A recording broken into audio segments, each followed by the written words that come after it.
Hello, dear ones, and welcome to Subtle Medicine Radio, brought to you by Inner Spark. This is the resource for all things holistic healing, natural living, conscious relating, epic life-changing, and spirituality, all steeped in earth-based wisdom. We're your hosts, Devin. And I'm Mike. On today's show, episode 13, we're discussing embodiment and movement practices for growth and healing. What the hell embodiment even is, the importance of impulsive movement explorations, and how to nurture emotional fluidity for overall health and well-being. Let's dive in. All right, sounds good.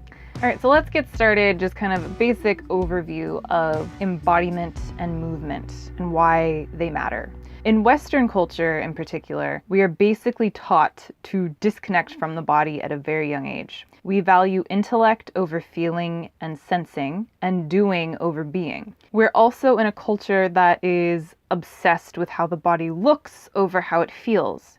We beat the physical body into submission with grueling workouts. We have that whole no pain, no gain mentality. And most of us were taught exercise as a punishment or that it's for a grade, and oftentimes in conditions that were downright humiliating. Hello, junior high school locker rooms for PE. So add on top of that any kind of physical or emotional stress or trauma, and we have the perfect conditions for disassociating from the body and retreating into a space of hyper-intellectualism. Yeah, so this is bringing up something that I'm very passionate about, and it might be a little left field and maybe kind of off topic, but it is going with the main theme here. All right. If I can kind of just give my own little, I don't know what you would call it, PSA, my own little public Please, service please, announcement, I love it. You're all riled up. Yeah, I am. So when you mention Western culture, one of the things that comes to mind for me is how difficult it is to critique a culture that you are a part of, because often we're so close to things that we don't appreciate how strange some of our behaviors might be. Mm-hmm. You know, things that we take for granted and consider normal, to somebody outside our culture, they might have a different perspective on it and be like, wow, why do you people do these things? So that's something that's fascinated me for a long time, especially as a kid, as a teenager, I guess, noticing the absence of like rite of passage for manhood and wondering if I was missing out on that. I know, more traditional cultures have all kinds of different rite of passage things, and I wondered if in America we were missing out on those things. So that's what brought that to my attention, and as I looked into that more deeply, I saw that we really do have a lot more. You just have to be aware of it. But one of the things is definitely separating ourselves from our body. Mm-hmm. That is something that a lot of our rituals, like you mentioned the locker room for, kids in school, that's a rite of passage kind of thing, and it's one of those things that separates us from our body and puts us into our thoughts and into our, I wouldn't even say thoughts, more like our ideas, because we're not even in touch with our thoughts and feelings so much when we go through these things. And when you look at even a lot of traditional rite of passages, they're kind of the same thing. A lot of manhood tests and manhood ceremonies in more traditional cultures are a conquering of fear and the body and pain. So it's driving yourself out of the body and into this idea of a goal that I am a certain way, I'm going to go through this ritual, detach myself from my body, and become something better. So, like, we watched a documentary a while ago about, some Pacific Islanders who scarred themselves, and that looked really painful, and we might think that that is a strange rite of passage, but we have the same things in our culture. They're just in a different shape, in a different form, and they're more subtle. Every time that we tell our kids to stop crying, things like that, instead of, processing their feelings and figuring out what's going on. And I'll, wrap it up because this is something that I'm very passionate about. But when we look at traditional versus modern, or East versus West, or Dharma versus Adharma, a lot of the differences are just things that we make up that just seem different superficially. And when you get right down to it, we, speaking as Americans, are the cultural descendants of the Puritans. And even if you come from different countries and maybe you're a few generations, when you're assimilated into American society, you take on a lot of those puritanical standards. So we're still living with that. And just to give an example, the thing that I feel very passionately about is circumcision. You know, that's something that I would be very interested to see what does that kind of experience do to someone from a very young age, you know? And it's just one of those examples of something that we have in our society that has these roots to a very traditional way of doing things that we might take for granted. So yeah, my point is we have a lot of things in our culture that separate us from our body that we might not appreciate because we're too close to it. Yeah, thank you for presencing that. And so in doing that, as I said, we retreat into a space of hyper-intellectualism and valuing intellect over feeling and sensing, and valuing doing over being, and definitely has its roots in separation from the body. And this is how dis-ease breeds. This is how we forget about pleasure and the sensorial experience of being a human.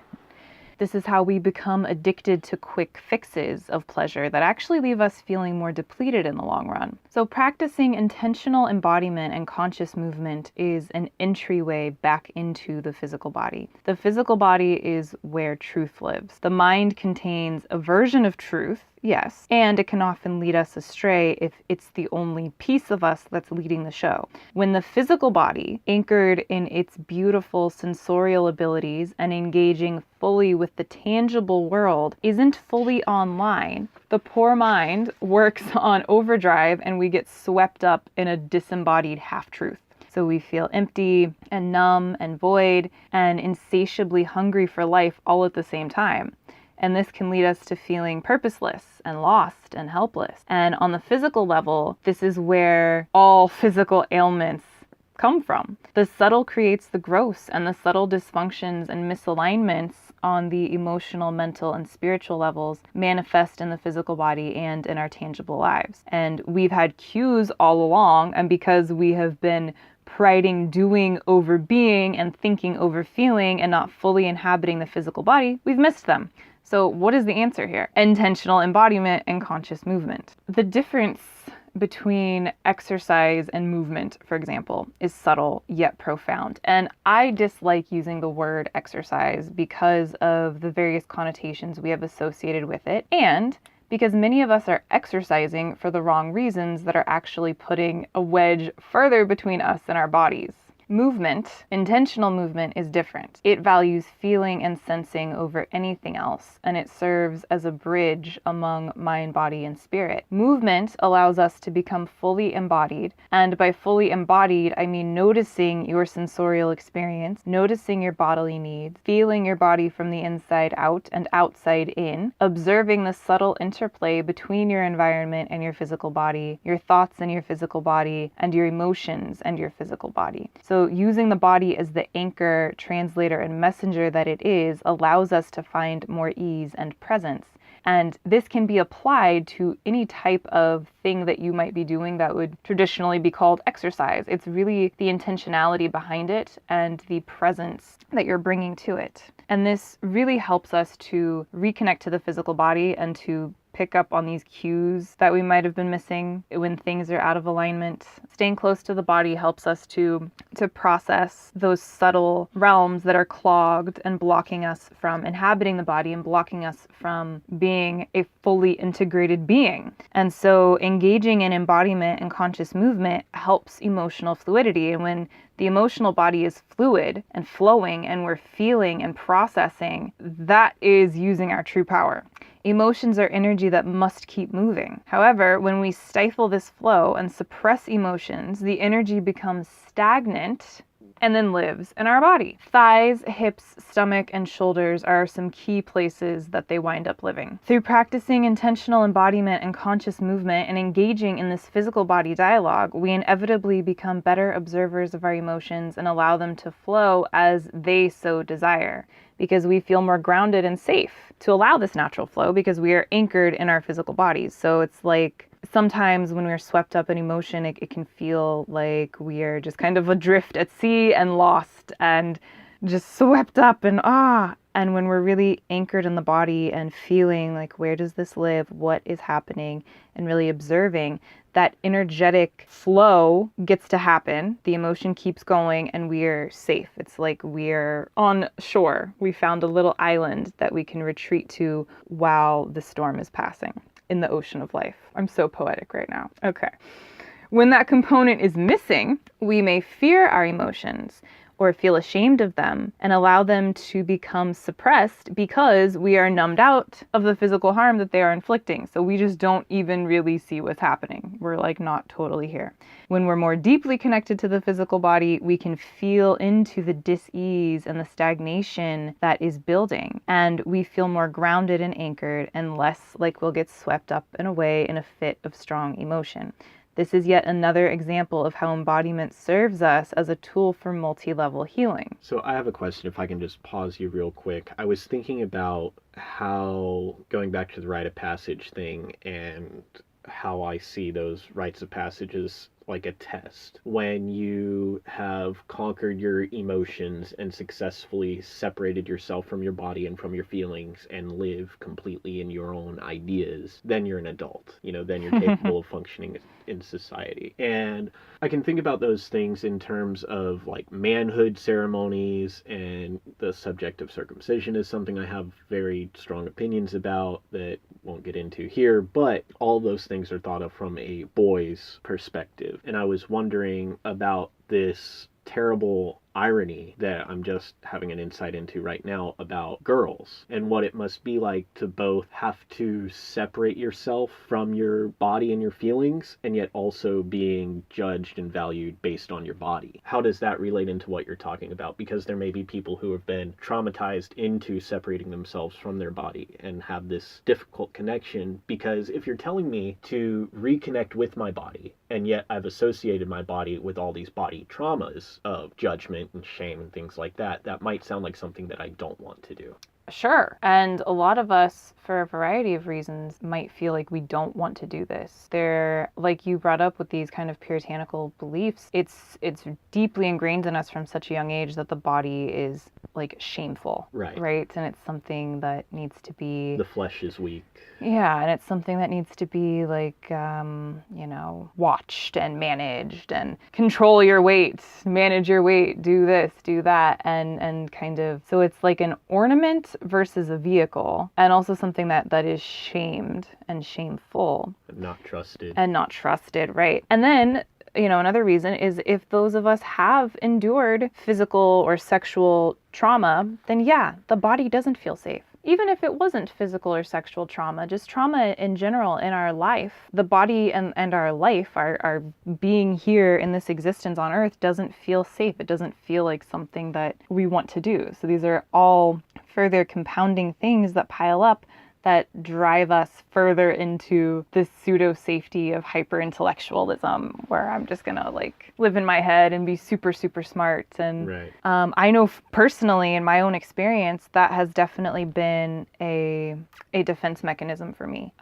especially when I was younger and meeting new people. I would kind of hide behind my intellect and my smarts, and would love if I came across like intimidating, because it's like, good, I don't Right. want you to get in anyway. You can't hang with me. You're not smart enough. Or like whatever the case was. And I've certainly done all the things to numb out of my body. And when we do this, it's really out of a space of fear and control, and also not wanting to feel the feelings that are right underneath the surface that are living in our bodies. And so for me, it was all about, well, how numb can I keep being? And how much of a wedge can I just drive further in between me and this wretched, horrid body that I have to live in. I'm like in a prison. And it was booze and it was smoking, tobacco, especially as a sacred plant teacher, the original tobacco before, Philip Morris and friends got a hold of cigarettes and turned them into poison sticks. It's a very grounding medicinal plant teacher. So I can see now in hindsight why smoking was such a thing for me, needing that ground. And it was food and yeah, so all of these things to kind of pacify the body with these quick fixes that actually left me feeling more depleted and more disconnected in the long run. And as a female, I like what you brought up. That was interesting. We are taught to be so disconnected, regardless of sex, gender. Right, but so much of your value. But so much of I am told my value and my worth is based on my ass and tits, and how they're looking. So it's been difficult. I can imagine, yeah. It's been difficult. And like I said, add on top of that just the various traumas, and it's hard. And so I can't speak for every woman. I'll just speak for myself. It adds to the anxiety of the needing to control. And that control is such an illusion because I don't have control over this body. She is certainly wiser and more ancient than me, and this sacred matter that she is made of Mother Earth, that has been here for so long in so many different forms. It's trying to control her is like trying to control the wind. So it breeds anxiety, it breeds exhaustion. A lot of people that I see that have some varying degree of adrenal weakness also deal with this on a very big level, and that's been part of my story for sure. Very dysfunctional glandular system and endocrine imbalance and hormonal imbalance as a result of having this low-grade chronic story running in the back of my head my whole life.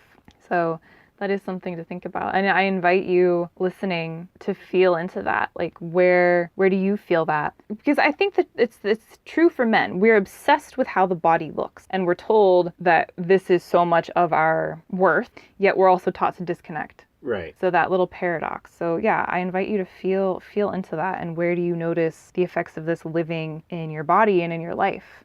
So lovingly coming back into the body is the medicine, and that is the practice, and intentional conscious movement and loving embodiment. And I have a few practices that I would really love to share. And this is a lifelong practice and a daily practice, a multiple times a day practice. It's not meant to be difficult and it's not meant to be overwhelming. It really should just feel like a delightful day at the beach. You are re-inhabiting your sacred home. So I have 3 little practices I would love to share with you. The first one is simply noticing your body. Check in and notice your physical body. And if you're not driving or, out walking or running or anything, you can join me for this right now. You close your eyes and breathe and just take a few moments to really tune in and notice and just listen in. Listen to sensation and notice. Are you hungry? Are you thirsty? Are you aching anywhere? Are you tired? Do you have to use the restroom?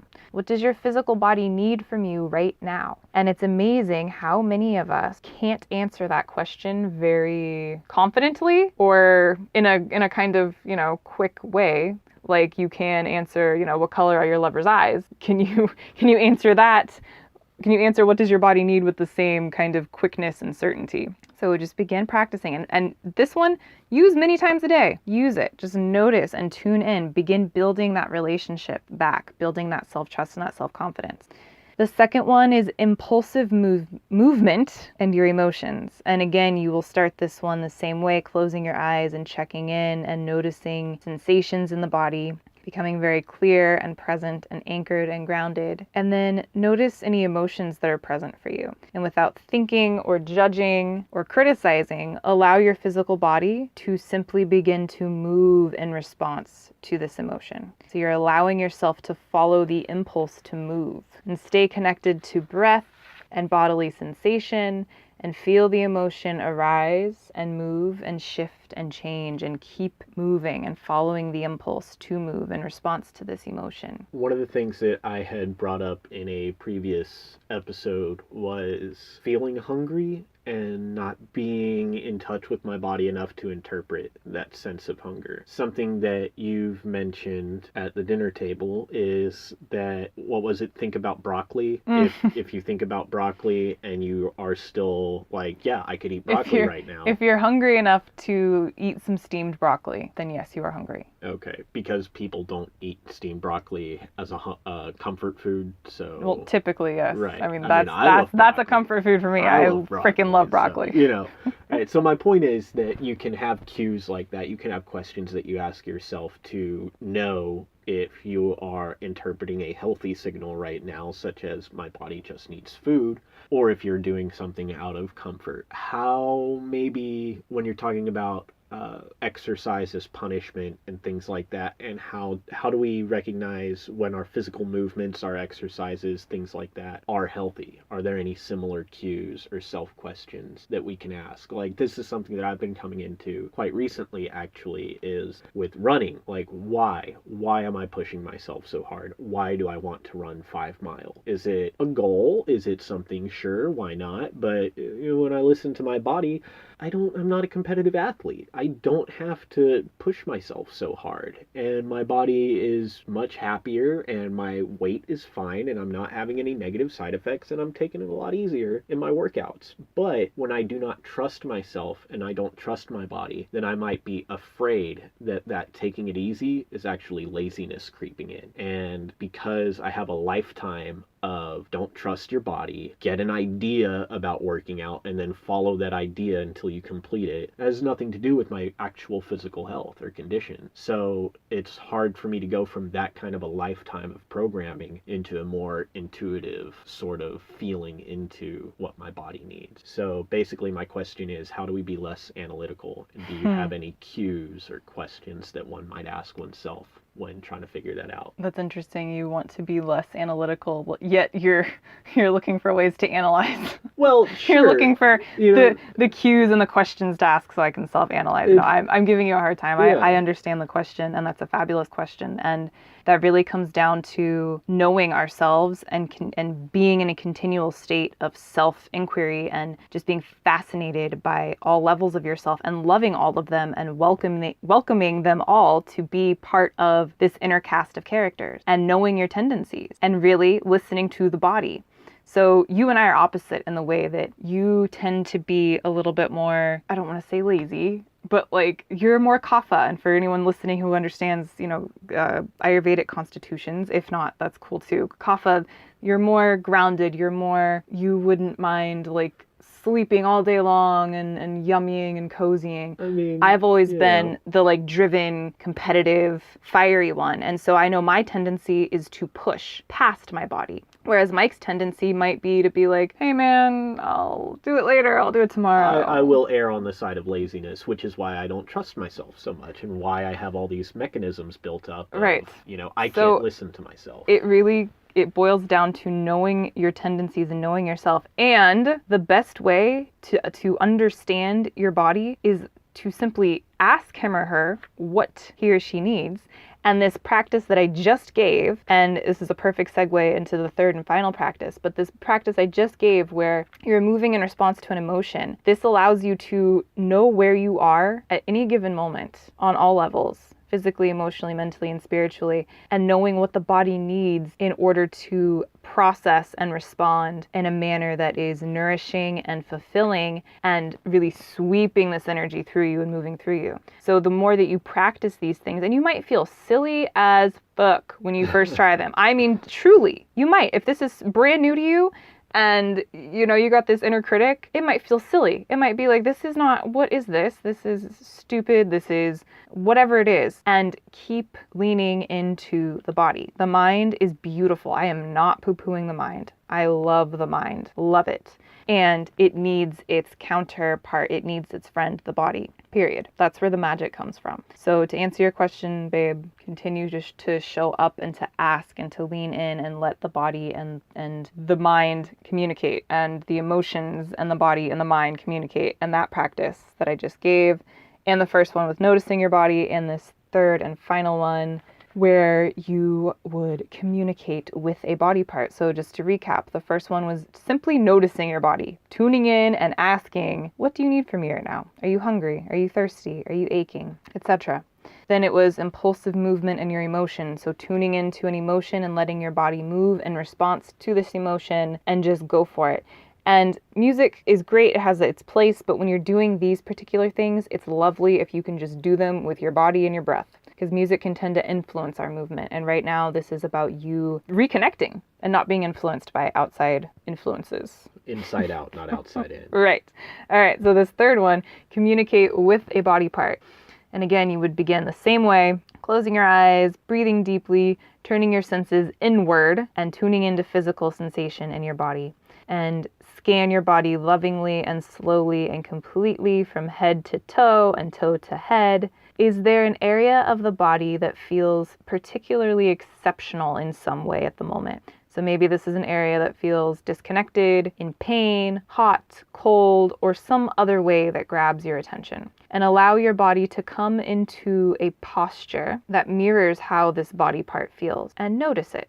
And notice how you feel in this posture. And then take the posture again into a movement. So letting this body part, if possible, be the primary driver of this movement exploration. So you're learning more about this body part. And there's a reason that it has captured your attention and called to you. There's something living in there, energetically or physically or both, because there's really not a difference, that has something to share with you. And there are so many other exercises and then ways to add creativity to it by taking these sensations and movement explorations into art creation of some kind. And additionally, any movement or exercise that you typically engage in that brings you delight because there is no reason to do something you dislike because you think you should or because it's cool or popular, like Mike's example with running.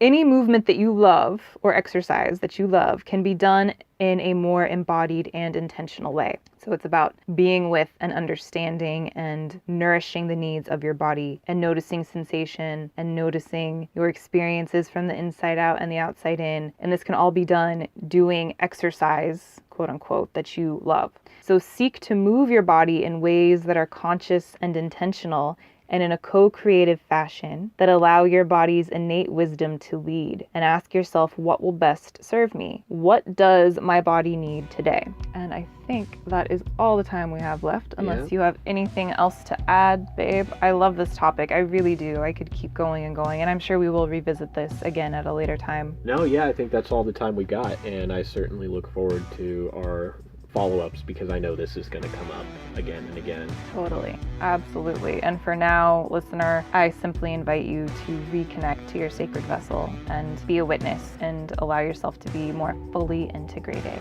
And if you loved the show and want to learn more, be sure to subscribe to it. Please leave us a review on iTunes, share with a friend, and visit www.innerspark.life to learn more.